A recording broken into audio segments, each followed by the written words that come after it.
ಓಂ ಶಾಂತಿ. ದಿನಾಂಕ ಆಗಿದೆ 2/6/2025.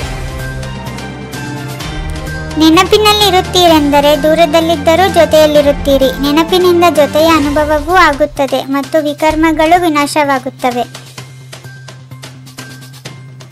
ಜ್ಞಾನವಿಲ್ಲದಿದ್ದಾಗ ಶೂದ್ರ ವರ್ಣದವರಾಗಿದ್ದೆವು. ಅದಕ್ಕೆ ಮೊದಲು ವೈಶ್ಯ ವರ್ಣದವರಾಗಿದ್ದೆವು. ದೂರದೇಶದಲ್ಲಿರುವ ತಂದೆಯು ಈ ದೂರಾಂದೇಶಿಗಳಾಗುವ ಪೂರ್ಣ ಜ್ಞಾನವನ್ನು ಮಕ್ಕಳಿಗೆ ಕೊಡುತ್ತಾರೆ. ನೀವು ತಂದೆಯ ಜೊತೆಯಲ್ಲಿದ್ದೀರಲ್ಲವೇ? ಬಲೆ, ವಿದೇಶದಲ್ಲಿರಬಹುದು ಅಥವಾ ಎಲ್ಲಿಯೇ ಇರಬಹುದು, ಬುದ್ಧಿಯಿಂದ ತಂದೆಯ ಜೊತೆಯಲ್ಲಿದ್ದೀರಿ. ಯಾರೆಲ್ಲ ಮಕ್ಕಳು ನೆನಪಿನಲ್ಲಿರುವರೋ ಅವರು ಸದಾ ಜೊತೆಯಲ್ಲಿರುತ್ತಾರೆ. ನೆನಪಿನಲ್ಲಿರುವುದರಿಂದಲೇ ಜೊತೆಯೂ ಇರುತ್ತಾರೆ ಮತ್ತು ವಿಕರ್ಮಗಳು ಸಹ ವಿನಾಶವಾಗುತ್ತವೆ. ಮಹಾಪ್ರಳಯವಾಗುತ್ತದೆ, ಅರ್ಥಾತ್ ಏನೂ ಉಳಿಯುವುದಿಲ್ಲವೆಂದು ಮನುಷ್ಯರು ಹೇಳುವ ಮಾತು ತಪ್ಪಾಗಿದೆ. ಯಾವುದು ಸರಿ ಎಂಬುದನ್ನು ತಂದೆಯೇ ತಿಳಿಸುತ್ತಾರೆ. ನಾವು ಆದಿ ಸನಾತನ ದೇವಿ ದೇವತಾ ಧರ್ಮದವರು ಆಗಿದ್ದೇವೆಂದು ನಿಮಗೀಗ ತಿಳಿದಿದೆ. ದೇವಿ ದೇವತೆಗಳೆಂದು ಮತ್ತಾರಿಗೂ ಸಹ ಹೇಳಲು ಸಾಧ್ಯವಿಲ್ಲ. ನೀವೀಗ ಸಂಗಮ ಯುಗದಲ್ಲಿದ್ದೀರಿ. ನಿಮಗೀಗ ತಿಳಿದಿದೆ, ಆದಿ ಸನಾತನ ದೇವಿ ದೇವತಾ ಧರ್ಮವು ಪುನಃ ಸ್ಥಾಪನೆಯಾಗುತ್ತಿದೆ. ಸತ್ಯಯುಗದಲ್ಲಿ ಧರ್ಮದ ಮಾತೇ ಇರುವುದಿಲ್ಲ, ಅಲ್ಲಿ ಒಂದೇ ಧರ್ಮವಿರುತ್ತದೆ. ಮೊಟ್ಟ ಮೊದಲಿಗೆ ಶಿವ ತಂದೆಯ ಪೂಜೆಯಾಗುತ್ತದೆ. ಅವರ ಮಂದಿರಗಳನ್ನು ಕಟ್ಟುತ್ತಾರೆ, ಏಕೆಂದರೆ ತಂದೆಯು ಭಾರತ ಮತ್ತು ಇಡೀ ಪ್ರಪಂಚದ ಮಕ್ಕಳ ಸೇವೆ ಮಾಡುತ್ತಾರೆ. ಇಡೀ ಆಟವೇ 2 ಮಾತುಗಳ ಮೇಲೆ ಮಾಡಲ್ಪಟ್ಟಿದೆ, ಭಾರತದ ಸೋಲು ಮತ್ತು ಗೆಲುವು. ಭಾರತದಲ್ಲಿ ಸತ್ಯಯುಗದ ಆದಿಯ ಸಮಯದಲ್ಲಿ ಪವಿತ್ರ ಧರ್ಮವಿತ್ತು. ಈ ಸಮಯದಲ್ಲಿ ಅಪವಿತ್ರ ಧರ್ಮವಾಗಿದೆ.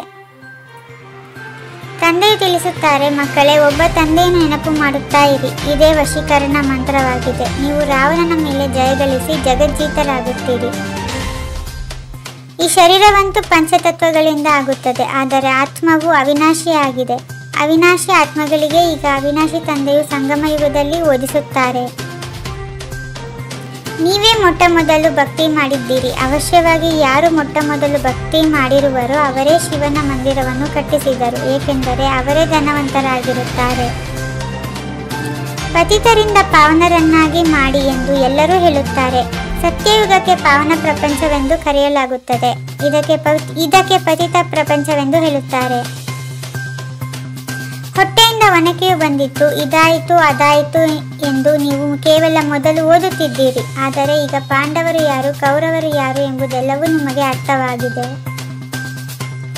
ಸ್ವರ್ಗವಾಸಿಗಳಾಗಲು ಪಾಂಡವರು ಜೀವಿಸಿದ್ದಂತೆಯೇ ದೇಹಾಭಿಮಾನದಿಂದ ಕರಗುವ ಪುರುಷಾರ್ಥ ಮಾಡಿದರು. ಅಂದರೆ ನೀವೀಗ ಈ ಹಳೆಯ ಪಾದರಕ್ಷೆ ಅಂದರೆ ಹಳೆಯ ಶರೀರವನ್ನು ಬಿಡುವ ಪುರುಷಾರ್ಥ ಮಾಡುತ್ತೀರಿ. ಈ ಸಮಯದಲ್ಲಿ ನಿಮ್ಮ ಪೂಜೆಯು ನಡೆಯುತ್ತಿದೆ. ಇದನ್ನು ನೀವು ಮಕ್ಕಳೇ ತಿಳಿದುಕೊಂಡಿದ್ದೀರಿ. ಯಾರ ಪೂಜೆಯನ್ನು ನಾವು ಮಾಡುತ್ತಿದ್ದೆವೋ ಅವರೀಗ ನಮಗೆ ಓದಿಸುತ್ತಿದ್ದಾರೆ. ನಿಮಗೆ ಹೆಚ್ಚಿನದಾಗಿ ಧಾರಣೆ ಮಾಡಲಿಲ್ಲವೆಂದರೂ ಪರವಾಗಿಲ್ಲ, ನೆನಪು ಮಾಡುತ್ತಾ ಇರಿ. ಯಾರಿಗೆ ಮುರಳಿಯನ್ನು ಹೇಳಲು ಬರುವುದಿಲ್ಲವೋ ಅವರು ಇಲ್ಲಿ ಕುಳಿತು ಸ್ಮರಣೆ ಮಾಡಿ. ಇತ್ತೀಚೆಗಂತೂ ನಾವು ಅವತಾರವನ್ನು ತೆಗೆದುಕೊಂಡಿದ್ದೇವೆ ಎಂದು ಹೇಳುವವರು ಅನೇಕರಿದ್ದಾರೆ. ಆದ್ದರಿಂದ ಸತ್ಯದ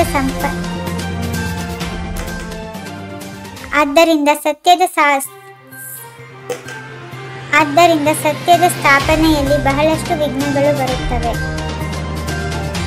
ನೀವು ಸತ್ಯ ಬ್ರಾಹ್ಮಣರಾಗಿದ್ದೀರಿ. ನಿಮಗೆ ಭ್ರಮರಿ ಎಂದು ಹೇಳಲಾಗುತ್ತದೆ.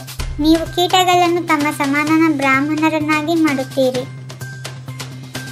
ಹೇಗೆ ಸರ್ಪವು ಹಳೆಯ ಕೊರೆಯನ್ನು ಬಿಟ್ಟು ಹೊಸದನ್ನು ತೆಗೆದುಕೊಳ್ಳುತ್ತದೆಯೋ ಹಾಗೆಯೇ ನಾವು ಸಹ ಪಾತ್ರವನ್ನು ಅಭಿನಯಿಸುತ್ತಾ ಈ ವಸ್ತ್ರವು ಹಳೆಯದಾಗಿ ಬಿಟ್ಟಿದೆ. ಜೀವಿಸಿದ್ದಂತೆಯೇ ದೇಹಾಭಿಮಾನದಿಂದ ಕರಗುವ ಪುರುಷಾರ್ಥವನ್ನು ಮಾಡಬೇಕಾಗಿದೆ. ಈ ಹಳೆಯ ಪಾದರಕ್ಷೆಯಲ್ಲಿ ಅಂಶ ಮಾತ್ರವೂ ವ್ಯಾಮೋಹವೂ ಇರಬಾರದು. ಅಮೃತ ವೇಳೆಯ ಮಹತ್ವ ತಿಳಿದು ತೆರೆದ ಭಂಡಾರದಿಂದ ತಮ್ಮ ಜೋಳಿಗೆಯನ್ನು ತುಂಬಿಸಿಕೊಳ್ಳುವಂತಹ ಅದೃಷ್ಟಶಾಲಿ ಭವ. ಸೇವೆಯಲ್ಲಿ ಒಂದು ವೇಳೆ ಸ್ವಾರ್ಥ ಮಿಕ್ಸ್ ಆಗಿದ್ದರೆ ಸಫಲತೆಯಲ್ಲಿಯೂ ಸಹ ಮಿಕ್ಸ್ ಆಗಿಬಿಡುವುದು. ಆದ್ದರಿಂದ ನಿಸ್ವಾರ್ಥ ಸೇವಾದಾರಿಗಳಾಗಿ. ಓಂ ಶಾಂತಿ. 21 ಜನ್ಮಗಳಿಗೋಸ್ಕರ 21 ಪರಮಾತ್ಮನ ಮಹಾವಾಕ್ಯಗಳನ್ನು ಆಲಿಸಿ ಹಾಗೂ ನಿಮ್ಮದೇ ಆದ ಈ ಚಾನೆಲ್ಗೆ ಲೈಕ್ ಮಾಡುವುದನ್ನು ಮರೆಯದಿರಿ. ಓಂ ಶಾಂತಿ.